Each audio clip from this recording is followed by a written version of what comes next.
Selamat datang dalam kajian kritis yang akan membawa kita untuk memahami lebih dalam tentang isu-isu fundamental dalam pembangunan sumber daya manusia di Indonesia.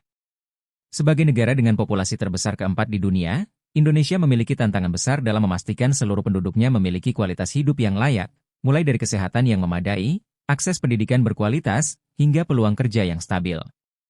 Ketiga pilar ini, kesehatan, pendidikan, dan ketenagakerjaan, membentuk dasar utama bagi pembangunan yang berkelanjutan dan kemajuan sosial ekonomi bangsa. Dalam pembelajaran ini, kita akan mengeksplorasi bagaimana isu-isu ini tidak hanya saling terkait tetapi juga membentuk lingkaran yang dapat memperkuat atau memperlemah satu sama lain.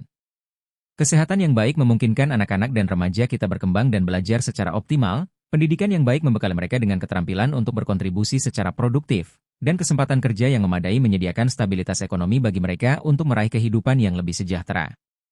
Bersama saya, Tovan Adinata. Melalui pembahasan ini, kita juga akan mempelajari kebijakan yang sudah dan sedang diterapkan untuk mengatasi masalah-masalah tersebut, menyoroti hambatan serta peluang dalam menciptakan masyarakat Indonesia yang lebih sehat, berpendidikan, dan produktif. Harapannya, setelah kajian ini, kita dapat mengidentifikasi langkah-langkah konkret yang bisa diambil, baik oleh pemerintah maupun masyarakat luas, untuk memperkuat kualitas SDM yang pada akhirnya akan berkontribusi pada kemajuan Indonesia di kancah global. Solusi peningkatan kualitas hidup dan pengembangan SDM Indonesia. Indonesia menghadapi berbagai tantangan dalam upaya mencapai kemajuan ekonomi dan peningkatan kualitas hidup warganya. Faktor kesehatan, pendidikan, dan ketenagakerjaan saling terkait, membentuk siklus yang mempengaruhi kualitas sumber daya manusia, SDM, di negara ini. Kajian ini akan menguraikan bagaimana perbaikan di tiga sektor utama tersebut dapat menjadi dasar bagi terciptanya masyarakat yang lebih sehat, berpendidikan, dan produktif. 1. Pentingnya kesehatan untuk membangun SDM berkualitas. Salah satu masalah utama yang dihadapi Indonesia adalah tingginya prevalensi stunting, yang menurut data World Bank mencapai 27,5% pada 2024, World Bank, 2024. Stunting pada anak dapat menyebabkan dampak jangka panjang pada perkembangan otak dan kemampuan belajar, yang berdampak pada produktivitas masa depan. Menurut WHO, 2023, anak yang lahir dengan kekurangan gizi memiliki risiko lebih besar untuk mengalami gangguan pertumbuhan kognitif dan rentan terhadap penyakit kronis di masa dewasa.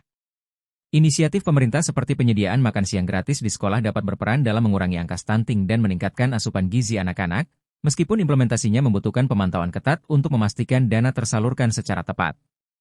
2. Pendidikan sebagai landasan pembangunan bangsa.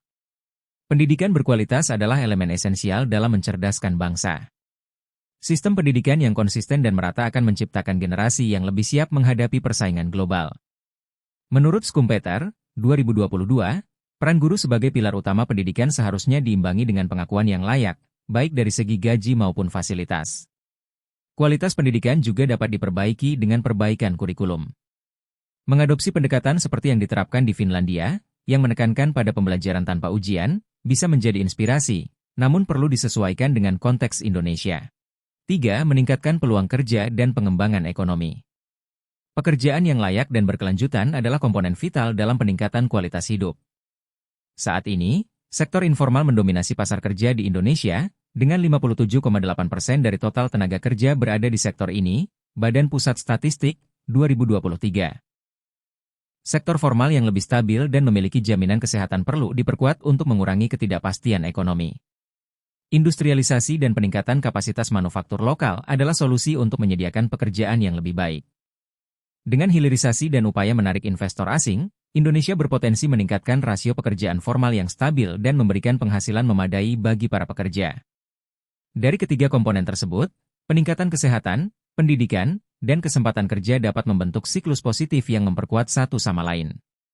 Indonesia memerlukan kebijakan yang dapat mendukung pertumbuhan ekonomi yang inklusif dan berkelanjutan untuk mencapai visi menjadi negara maju pada tahun 2045.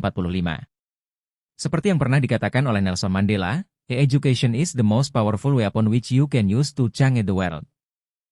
Pendidikan yang baik, didukung oleh kesehatan dan kesempatan kerja yang layak, adalah senjata kita untuk mengubah masa depan bangsa. Mari kita terus berupaya menjadi bagian dari perubahan ini demi Indonesia yang lebih maju dan berdaya saing. Terima kasih.